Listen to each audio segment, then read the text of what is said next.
The working stiffs have gone home, so you know what time it is. Way down here in the basement of Toon Crate headquarters, myself and good old Bob here are mining for underrated video games from days gone by. Speaking of which, sounds like he just struck gold. What'd you find tonight, Bob? Dark Cloud? Hell yeah, I've been waiting for this one. What is Dark Cloud? Is it what shoots out of my ass every time I have burrito charo? The answer is yes. But more than that, it's one of the greatest adventure games I've ever played. It was one of the most ambitious PlayStation launch titles of the early 2000s, and it seamlessly combines storytelling, dungeon crawling, survival, combat, treasure hunting, RPG elements, QuickTime events, and world building in its gameplay. And by that I mean you literally build worlds, like you are fucking God! Okay, so let's start with the story. Generic anime bad guy uses an evil genie to nuke the world. Luckily, a wizard dude hides all the world's living things inside a bunch of balls and saves your ass in the process. Now you play as insert name, and you've got to fight through dungeons to find the balls and use them to put everything back in its place. If you think this sounds like a mix of other games, then you're right. But once you're playing this, you quickly realize that it's like nothing you've played before. There's a lot to cover here, so we'll take this piece by piece. Combat and survival are what you'll spend most of your time doing, so we'll start there. Whenever you're in a dungeon, you're completely sealed off from the rest of the world, which means you better bring food, water, and a ton of recovery items. This makes every venture into a dungeon feel like a life or death situation, since you quickly use up your items while battling these bad guys. And you can't trust anything in these places, not even the treasure chests. Ugh.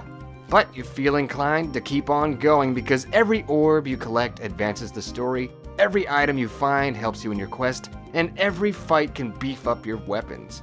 Speaking of which, did you hate how your weapons broke all the time in Breath of the Wild? Well, too bad, because that's a major game mechanic here, motherfucker. However, this game's saving grace is repair powder, which allows you to keep your favorite weapons intact. Once you're out of food and water, you better head back to civilization, or you'll have your ass handed to you on a silver platter.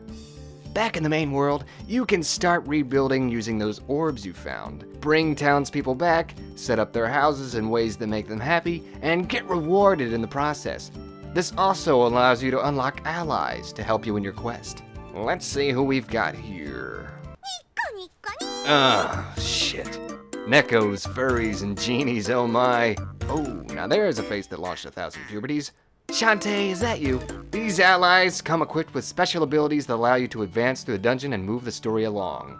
So overall, this game boils down to fight in dungeons, fix the towns, get cool stuff, rinse and repeat. But the plot, the settings, the characters, the treasures, and the soulful music, as well as the boss battles, break up that monotony and keep you coming back for more. Aside from the typical RPG grinding requirements and repetition, I have no problems with this game whatsoever. Hell, after you beat the game, it even has a huge bonus dungeon for hardcore players to fight through. So it's the gift that keeps on giving. How is something this awesome so underrated? Well, it's sold very poorly upon release, and it only exists for PlayStation consoles. So most people still don't know that this exists, but those of you who own a PS4 are in luck, since this game is available for just $15 on the PlayStation Store. So if you're a fan of Final Fantasy, Legend of Zelda, or fantasy games in general, there's no question. You've gotta at least try this lesser-known staple in gaming history. And that wraps up this Brad's Game Break.